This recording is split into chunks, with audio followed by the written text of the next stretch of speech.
Nickmercs has come under fire, again, for comments he made about the LGBTQ. Apex is a very pro, gay, pro-trans, and look, I'm not anti, but I mean, we clearly have a difference in opinion, across the board. And it begs a very important question. Is Nickmercs anti-LGBTQ? And why is what he says even controversial in the first place? We're gonna find out. And what about the community as a whole? Are kids safe in the gaming space? Does Nick's stance on LGBTQ people help the community, or does it merely jive with the toxic past? So, how did we get here? It all started in June of 2023, Pride Month, and this tweet. Esports caster Chris Puckett commented about violence that broke out at a school board meeting in Glendale, California. The Glendale School District was voting whether to recognize Pride Month, and Nickmercs tweeted this. Nick's tweet started a firestorm, polarizing the gaming community and leading quite a few LGBTQ gamers and allies, myself included, to respond to Nick, challenging him to understand why people were upset by his comment. We were all summarily blocked. Ultimately, the controversy led Nick to losing his Call of Duty skin, and other members of the gaming community boycotted the game in support of him. But why was his tweet even controversial? To understand this, we need to do a quick deep dive into the Glendale protest. The video that Nick responded to was not parents protesting the Pride Month vote. See the men in the white "Leave Our Kids Alone" t-shirts beating people up? They aren't even parents. They're far-right agitators, associates of the Proud Boys and other far-right fringe groups that travel nationally to school board votes like this, as part of a larger national campaign to reverse gay rights in America. They've started with large-scale anti-trans propaganda, and now states are even starting to propose bills negating gay marriage. And the linchpin of these anti-LGBTQ campaigns is the implication that gay and trans people are a threat to children, and that schools are targeting kids and converting them to being gay or trans. The fact that Nick glossed over the actual events at the school board meeting and was attributing the actual problems to people wanting to make schools safe for gay kids and gay teachers provoked some really intense discussion. And of course, there was quite a bit of lashing out that occurred from Nickmercs followers who called themselves M-Fam. Anyone who tried to open Nickmercs' mind appeared to be subjected to harassment. In response to the backlash, Nickmercs chose to not consider the reach of his platform and how his behavior might embolden people who are hateful toward the LGBTQ. And a bunch of these articles painted me up. A lot of the headlines said anti-LGB,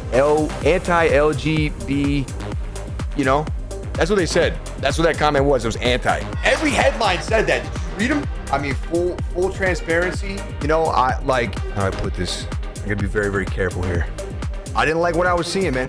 Okay, I saw parents brawling in front of a school with kids. I just didn't like it. That video would piss some people off. It pissed me off. Now listen, if you have issues with me or if you have issues with that tweet, then hey, listen, I'm down to agree to disagree. You can take the tweet if you want and you can spin it, flip it, flop it, quote tweet it. You can put 10 paragraphs on top of it. You can do whatever you want to it to make you feel better if that's what you want to do. I'm not apologizing about the tweet because I don't feel like it's wrong. And I do want to apologize to Puckett though. I feel like I brought shit his way, man. I didn't mean to do that. In later comments, he even appeared to double down on his original tweet while declaring a victory because he received tremendous financial support after the incident. And this leads us to the larger picture about the gaming community as a whole. Is the gaming space safe for kids? Because it would appear that gaming has some real issues with toxicity and, in particular, anti-gay sentiment. As recently as October 2023, a famed Call of Duty pro, Doug Censor Martin, was caught aggressively attacking another gamer in their headset using a flurry of homophobic slurs. I don't respect you, period. You suck dick at the game. Golf, pussy. Jesus Christ, bro. Unfollow me on social media too, you little fucking. As you can see by the clip, it was not a mere slip of the tongue. It was a purposeful expression of homophobic rage. Censor released an apology video the same night as the attack, and a week later, he said the N-word live on stream and was banned by Twitch. The truly startling thing about the Censor incident was the number of people who defended him in the comments. Censor is not the only high-profile gamer to use the F-slur in front of their teenage audiences. Adin Ross has done it multiple times, and smaller creators too, like Melonie Mac, a girl gamer and Christian influencer who tweets frequent posts using the F-slur mixed in with her tweets praising Jesus. When you scroll through her F-slur tweets, you'll notice she only started doing this publicly in 2023, about a month after Nickmercs doubled down on his own controversy. Interesting. There is no doubt that the gaming community can be inhospitable to people who support inclusion.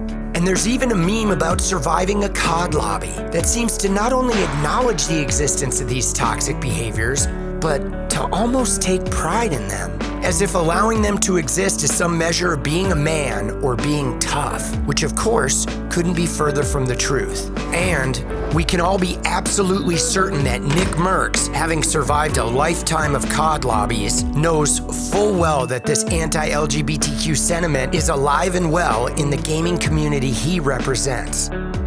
And he's arguably one of the biggest voices and influencers in gaming as a whole. So that brings us to the million-dollar question. Is Nickmercs anti-LGBTQ? He says that he's not, yet he repeats nearly verbatim talking points used by far-right activists. And he openly supports the most anti-LGBTQ politicians. And he makes a point to dramatize the acceptance of his fellow LGBTQ humans as though standing up for them in the face of harassment is some kind of extreme behavior. Look, I'm not anti, but I'm not in the front of the parade doing the high knees either. You know what I mean? You don't have to go to a parade and do high knees to accept gay or trans people, and that's simply all they want, to be accepted like any other human being on the earth. And after Censor dropped the F-slur, Nickmercs remained absolutely silent. He refuses to budge on the talking point that young kids in schools should not see pride flags or hear about gay students or gay teachers or gay parents clinging to the belief that only their own parents can talk to them about any of this. But that is simply not true. The American public school system serves 50 million children, close to 20 million families. And currently, there are over 1 million same-sex families with kids, and up to 3.7 million children with at least one LGBTQ parent. So, in most schools in America, from even the earliest ages, students will be in classes and share space with kids who have same-sex or LGBTQ parents. Not to mention LGBTQ teachers and administrators. You cannot have kids in any public schools that aren't prepared to know what it means when Timmy has two dads or two moms. How normal and common it is, and how okay they all are, just like the rest of us. There's nothing sexual about it.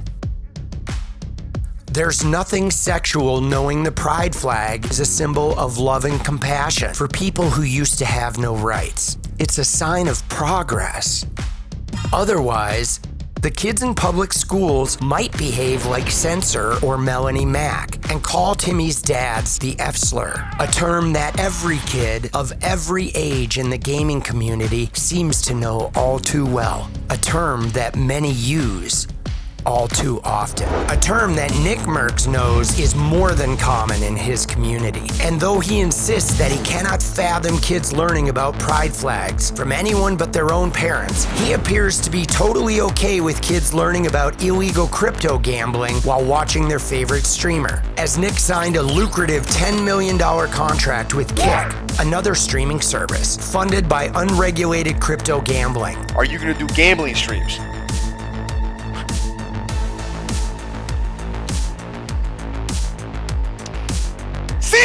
He's even getting a place outside the US to enable bringing this illegal gambling to his captive young audience in America. Not the most protective move we've ever seen.